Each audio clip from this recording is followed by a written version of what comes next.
Il te dit un truc blessant. Tu le sais, tu sens que c'est pas normal. Mais au lieu de partir, tu te demandes si t'as mal compris. Tu analyses la scène pendant des heures. Tu cherches ce que tu aurais pu faire différemment. Lui, il dort tranquille, mais toi, tu restes. Et tu sais pourquoi ? Parce que partir, ce serait confirmer quelque chose de bien trop violent pour toi. Dans cette vidéo, je vais te montrer le pattern exact qui fait que tu restes. Pourquoi tu attires toujours le même type ? Pourquoi travailler sur ton estime de toi ne changera rien ? La réponse, elle vient de mon expérience personnelle et de ce que j'ai observé en accompagnant des centaines de femmes. Et une fois que tu la vois, tu ne peux plus faire comme si de rien n'était. On va voir 3 choses. Ce que l'attraction toxique n'est pas, le pattern qui crée ce cycle et pourquoi certaines femmes en sortent et d'autres non. C'est parti. On t'a dit que si tu attires des relations toxiques, c'est parce que tu manques d'estime de toi. Qu'il faut s'aimer soi-même d'abord pour attirer mieux. C'est incomplet et cette incompréhension te maintient exactement là où tu es. Parce que tu peux avoir une estime de toi correcte dans certains domaines, ton travail, tes compétences, ta capacité à gérer des situations et continuer à tolérer des comportements inacceptables dans tes relations. Ce n'est pas une contradiction, c'est que le problème n'est pas au niveau de l'estime globale. Elle est au niveau de ton identité relationnelle, de ce que tu crois inconsciemment être vrai sur ta valeur conditionnelle.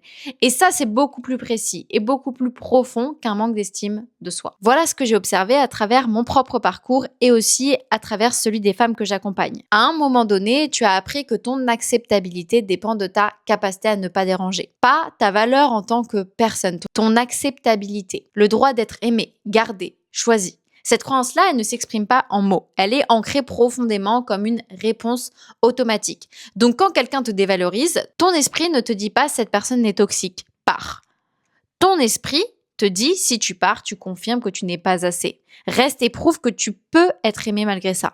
C'est une logique de survie identitaire. Partir, c'est égal accepter que tu n'es pas aimable tel que tu es. Rester égale garder l'espoir que si tu te corriges assez, si tu fais assez d'efforts, tu seras finalement choisi correctement. Le problème, c'est que cette équation est fausse dès le départ. Mais une partie de toi ne le sait pas. Elle opère sur des données qu'elle a collectées très tôt, souvent dans l'enfance, parfois à l'adolescence, sur les conditions sous lesquelles tu es acceptable. Et ces données-là, elles construisent un filtre. Un filtre qui te fait percevoir la dévalorisation comme normale tant qu'elle n'est pas extrême. Parce que quelque part, tu t'attendais déjà à ce que l'amour soit conditionnel. Ce que tu peux voir dès maintenant. Donc on passe au premier niveau. Tu vas identifier la compensation automatique. La prochaine fois que quelqu'un te dit quelque chose de blessant, observe ta première réaction intérieure. Pas la réaction que tu montres. La réaction de ce que tu ressens avant de te censurer. La plupart du temps, il y a 2 réponses qui se superposent.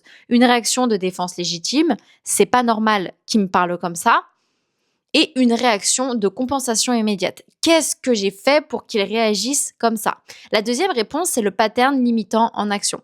Tu transformes instantanément une attaque externe en problème interne. Parce que si le problème est en toi, alors tu peux le contrôler. Alors tu peux mériter mieux en changeant quelque chose. Cette logique, elle te maintient dans la relation toxique parce qu'elle te fait croire que la solution, elle est entre tes mains. Mais elle ne l'est pas. La toxicité de l'autre ne dépend pas de ton comportement. Le deuxième niveau, c'est comprendre la différence entre red flag et deal breaker. Tu vois les red flags, tu n'es pas naïve. Le problème, c'est que tu as un seuil de tolérance très très élevé avant de transformer un red flag en deal breaker. Un red flag, c'est une information. Cette personne n'est pas saine pour moi, par exemple. Un deal breaker, c'est une limite non négociable. Je ne reste pas dans cette dynamique. Entre les deux, il y a une zone grise. Une zone où tu restes parce que partir reviendrait à admettre quelque chose de trop violent sur toi.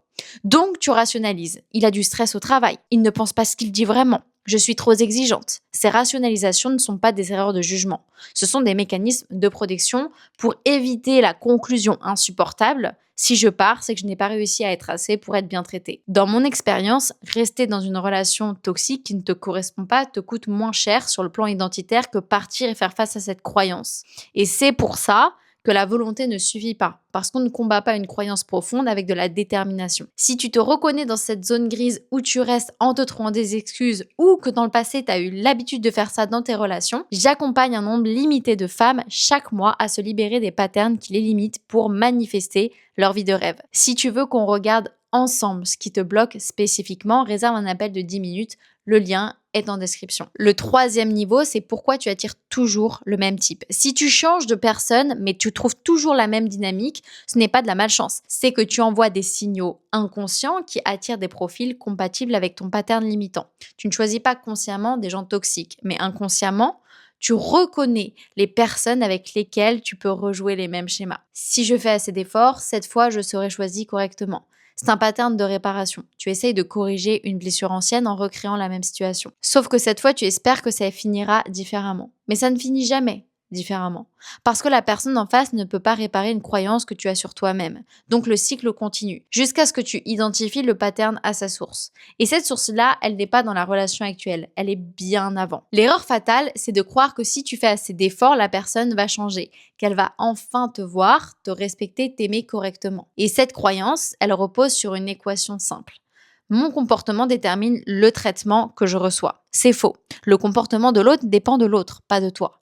Mais ton pattern limitant te fait croire le contraire. Parce que si ton comportement détermine le traitement que tu reçois, alors tu as du contrôle. Sauf que ce contrôle-là est une illusion. Et cette illusion te maintient dans des dynamiques qui te détruisent. La réalité, d'après ce que j'ai vécu et observé, c'est que tant que tu crois que ton acceptabilité est conditionnelle, tu préféreras toujours rester dans une relation toxique plutôt que de partir et affronter la croyance sous-jacente « je ne suis pas aimé tel que je suis, je ne suis pas aimable tel que je suis ». Et c'est cette croyance-là qui doit être transformée. Pas seulement par de la pensée positive, mais par un travail identitaire précis. Si ce que je viens de décrire résonne, si tu te reconnais dans ce pattern de rester malgré les red flags, alors j'ai une question. T'en as vraiment marre de revivre ce cycle, d'attirer toujours le même type de relation, de savoir ce qui cloche sans arriver à changer? J'accompagne un nombre limité de femmes chaque mois à se libérer des patterns qui les limitent pour manifester leur vie de rêve. Pas par de la motivation, par une transformation personnelle. Si tu veux qu'on regarde ensemble ce qui te bloque spécifiquement, réserve un appel de 10 minutes, le lien est en description. On identifie ce qui se joue pour toi. Et si mon accompagnement peut t'aider, on en discute. Si ce n'est pas le bon moment, je te le dis. Les places sont limitées. Une dernière chose, les relations toxiques que tu attires ne disent rien sur ta valeur. Elles disent tout sur ce que tu crois inconsciemment être nécessaire pour être aimé. Et une croyance, ça se transforme. C'était Mademoiselle High Value et n'oublie jamais, ce n'est pas parce que tu restes que tu es faible, c'est parce que partir te coûte plus cher que ce que les gens voient.